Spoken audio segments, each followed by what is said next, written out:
You work really hard to get that high ball or that pop-up that you can put away. If it's on your forehand side, generally pretty easy to do. If you hit it hard enough, that ball's not coming back across your side of the net. On the backhand side, I know many people struggle to get enough power to put that ball away and not have it come back. Today we're going to talk about how to generate more power so on your backhand side, when you get those high balls, you can put them away. Really two types of high balls on the backhand side. One is this ball gets on me so quickly I don't have time to do anything but react. I'm just trying to get my paddle on it well and get it back across the net. We're not going to talk about those today because there's not much I can teach you to help you react quicker other than drill fast balls. Having said that, one thing you can do is have a good ready position with this paddle up high in front of you. That way if I get this high ball on my backhand side, I don't have as far to go to get my paddle on that ball. If my ready position is lower, anywhere down here, now obviously I have a longer distance to go to get my paddle on that ball. It takes me longer to react and I may not have that time. So for those high fast balls on the backhand side, if I have a higher ready position, less distance to go, you'll be better off. One thing I'm going to recommend that you never do is try and hit a forehand on the backhand side. So me being right-handed, everything on my left-hand side should be a backhand. I should never have a situation where this ball comes up high to my left side and I try and rotate my paddle around and hit it with a forehand. Here's why. So if I get a high ball on my backhand side and here's my ready position, I want to roll over and hit this with a forehand. If the ball is high enough, it's probably going to work because I have this downward angle on my paddle. The problem comes when my opponent hits me a ball on my backhand side that's lower and I have to go lower and lower, and you can hopefully see from this ball goes in the net, this ball goes in the net, and it's almost impossible for me to roll my paddle around to get enough lift to get that ball up and over the net. So then the problem in the game is, where in here do I need to hit a backhand and not a forehand? So this may work okay, this may not work okay. If this ball's coming at me quickly enough, do I have time to think and go, I need to hit that with a backhand and not this forehand that's going to go into the net? Very difficult to do real time. We've trained our brain, our muscle memories to hit this with a forehand, but this doesn't work. This backhand will work well in any of those positions, and that's why I'm a proponent of always hitting a backhand on this backhand side. If you have an opponent that hits a forehand up here on the backhand side, that's your visual clue. What you want to start doing is hitting them low balls on their backhand side, assuming that they're going to have the same motion, and many of them will, and they will dump more of those balls into the net. Why are those high backhands weaker than our high forehands? It comes down to muscularity. On the forehand side, I have all the muscles through here, in my shoulder, and all through my chest that I can use to generate power and hit that ball harder. On the backhand side, same ball, just on the other side, the only muscles I can really employ are back here in the back of the shoulder to get this paddle going forward, a much smaller, weaker muscle group, but here's how we fix that. At the beginning of the video, I said I wasn't going to talk about those high backhand balls that get on me so quickly that I don't have time to do anything other than react. So let's talk about when I have a little bit more time, that ball's coming a little bit slower, or maybe my opponent hit it from further away. What can I do? So in my ready position, what I want to do, if this is all I have time to do, take this non-paddle shoulder and drop it back. Ball's coming, I'm pulling the shoulder back and I'm rotating at my waist, so my feet and my knees are kind of still oriented toward the net, but now my shoulder's back and I'm twisted and I have some tension, I have some torque in my core, in my torso, in my core. Now I can use my core to rotate this paddle forward. So even if I don't swing with my arm, I've got some paddle movement here. Now if I add in the motion of me swinging with my arm, now my paddle is going much faster.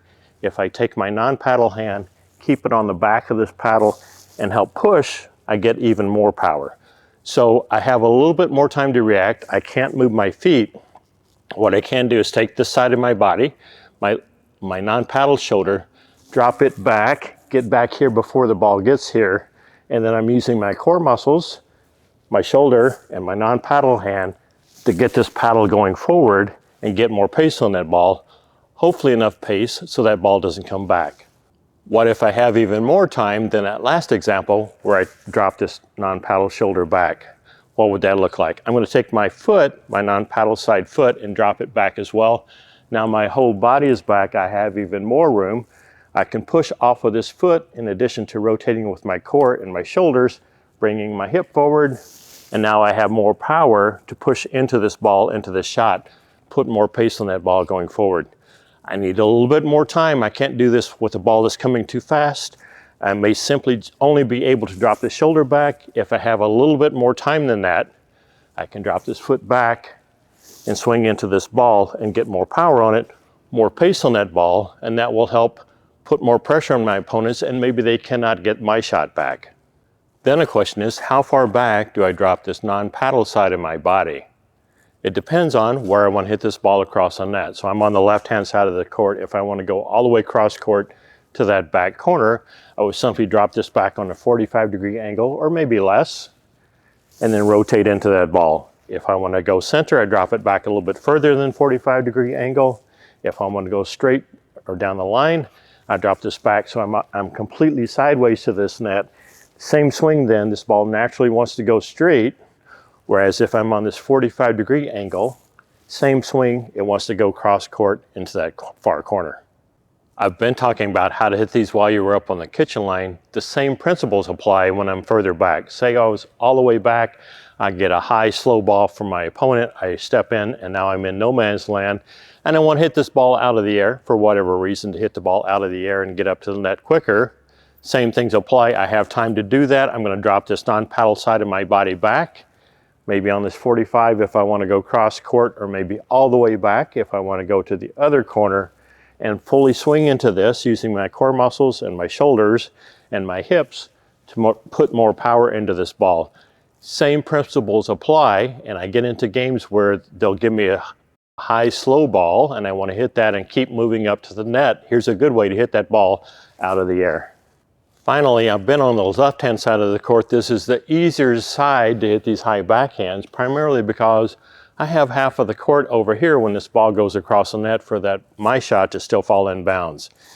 If I'm on the right-hand side of the court, more that's out of bounds now, and I have to be more careful. I have to be committed to drop this side of my body back, the non-paddle side, and get this ball going more straight in front of me, because now all of this that's off on my right-hand side could be out of bounds. I had a separate video that talked about how a ball naturally wants to go in a certain direction on the backhand side. It does on the forehand side as well. I'll put a link to that video in the description box below.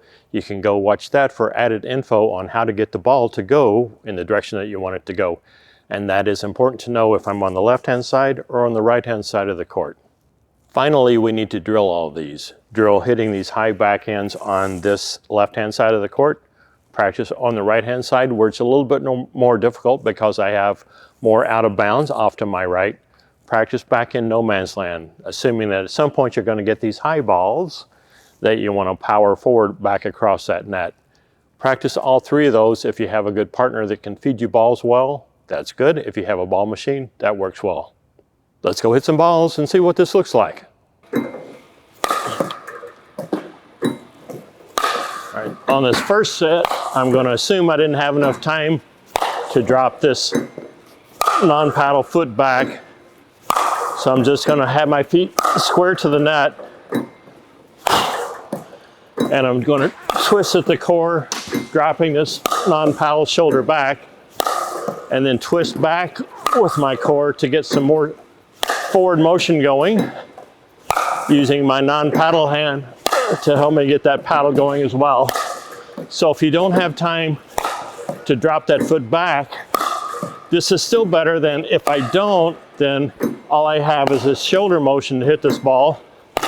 I've hit a lot of these so I can hit them hard, but I can hit them much harder if I will drop this non-paddle shoulder back, rotate into this ball, and then help push with my non-paddle hand and get this ball going. So there's a higher percentage of this ball not coming back than if I stand here and I don't have much power at all and I don't rotate my body into this shot. All right, so if I have a little bit more time, I want to drop this foot back and then rotate everything back into this ball. So my non-paddle foot goes back. If I want to go all the way across to that corner, try and drop it on the 45. I missed that one badly. And then rotate back into this ball. So dropping this foot back,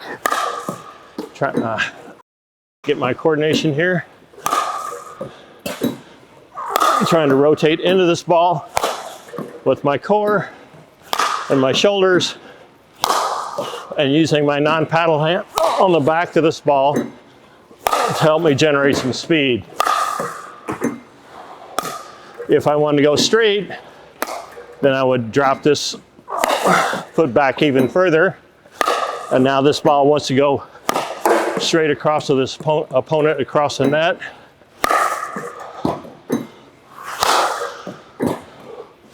So the further I drop this foot back, the straighter this ball wants to go. Again, I talked about this in one of my other videos about how a ball naturally has a place it wants to go. So if I want to go cross court, I drop back not as far. I want to go straight, I drop this back even further. This ball naturally wants to go straight away from me. So try this. This is on these high backhand balls where I have enough time to drop this foot back and use my core to twist into this. I'll drill that on both sides of the court. This side again, left side, I've got a lot of court over here to play with. Not true on that side if I'm hitting these high backhands. Practice that over there. Also practice back in no man's land. You'll find that you get some of those high balls that you want to swing at hard, maybe if your opponent's back, and you don't want to just drop it into the kitchen and bring them up to the kitchen line, or you don't just want to drop it in the kitchen and give them an easy ball to hit. You want to throw a ball at them a little bit harder. Try this, practice this here and there, and back in no man's land. As always, thanks for watching. If you haven't subscribed yet, please do so. I'd appreciate it. Thank you.